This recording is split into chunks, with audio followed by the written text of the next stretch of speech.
ଛତ୍ରପତି ଶିବାଜୀ ଭୂମିକାରେ ବିକି କୌଶଲ।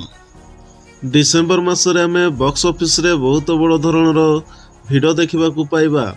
ଉଭୟ ଚଳଚ୍ଚିତ୍ର ଛାବା ଓ ପୁଷ୍ପା 2 ଡିସେମ୍ବର 6ରେ ମୁକ୍ତିଲାଭ କରିବାକୁ ଯାଉଛି।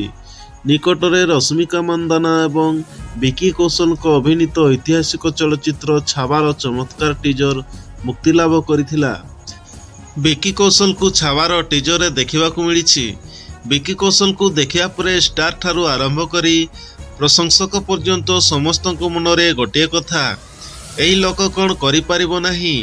ବିକି କୌଶଲ ଯେଉଁ ଚଳଚ୍ଚିତ୍ରରେ ଅଭିନୟ କରନ୍ତି ତାହା ନିଖୁଣ ଭାବରେ ପରିପ୍ରକାଶ କରନ୍ତି। ଗତ ମାସରେ ମୁକ୍ତିଲାଭ କରିଥିବା ଫିଲ୍ମ ବ୍ୟାଡ୍ ନ୍ୟୁଜ୍ରେ ଅଖିଲ ଚାଡ଼ା ଭୂମିକାରେ ଅଭିନୟରେ ସମସ୍ତଙ୍କୁ ବହୁତ ହସାଇଥିଲେ। ବର୍ତ୍ତମାନ ଛାବା ରୂପରେ ଦର୍ଶକଙ୍କ ସାମ୍ନାରେ ଜଣେ ମରାଠା ଯୋଦ୍ଧାଙ୍କ କାହାଣୀ ଆଣିଛନ୍ତି, ଯାହାଙ୍କ ବିଷୟରେ ବୋଧହୁଏ କିଛି ଲୋକ ଏପର୍ଯ୍ୟନ୍ତ ଜାଣିନଥିବେ।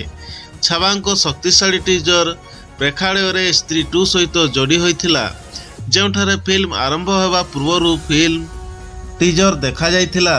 ବର୍ତ୍ତମାନ ରକ୍ଷାବନ୍ଧନ ଅବସରରେ ଫିଲ୍ମ ନିର୍ମାତାମାନେ ୟୁଟ୍ୟୁବରେ ଟିଜର ସେୟାର କରିଥିଲେ। ଏହି ଚଳଚ୍ଚିତ୍ରରେ ଛତ୍ରପତି ଶିବାଜୀ ମହାରାଜଙ୍କ ଭୂମିକାରେ ବିକି କୌଶଲ ନଜର ଆସିଛନ୍ତି। ଏହି ଟିଜର ବିକିଙ୍କ ସ୍ୱରରୁ ଆରମ୍ଭ ହୁଏ। ବିକି କୌଶଲ କୁହନ୍ତି, ଛତ୍ରପତି ଶିବାଜୀ ମହାରାଜଙ୍କୁ ସିଂହ କୁହନ୍ତି ଓ ସିଂହର ଛୁଆକୁ ଛାବା କୁହାଯାଏ। ଏହାପରେ ଆରମ୍ଭ ହୁଏ ଶୂରବୀର ଶିବାଜୀଙ୍କ କାହାଣୀ, ଯେଉଁଠାରେ ସେ ସିଂହ ପରି ଗର୍ଜନ କରି ଶତ୍ରୁକୁ ଆକ୍ରମଣ କରନ୍ତି। ଫିଲ୍ମର ଏହି ଛୋଟ ଝଲକ ପ୍ରଶଂସକଙ୍କ ମନରେ ଫିଲ୍ମ ଦେଖିବା ପାଇଁ ଉତ୍କଣ୍ଠା ଦ୍ୱିଗୁଣିତ କରିଛି। ଚାଲନ୍ତୁ ଜାଣିବା ଆଉ ଗୋଟିଏ ନୂଆ ଖବର। ଏହି ତାଲିକାରେ ରିଲିଜ ହେବ କିଙ୍ଗ ଖାନଙ୍କ ଫିଲ୍ମ କିଙ୍ଗ।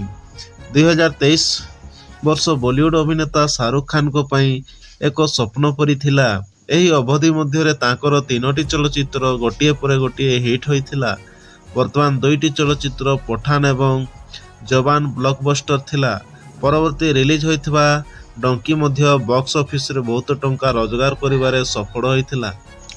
ଶାହରୁଖ ଖାନ ତାଙ୍କର ଆଗାମୀ ଚଳଚ୍ଚିତ୍ର କିଙ୍ଗକୁ ନେଇ ଲାଇମଲାଇଟରେ ରହିଆସୁଛନ୍ତି।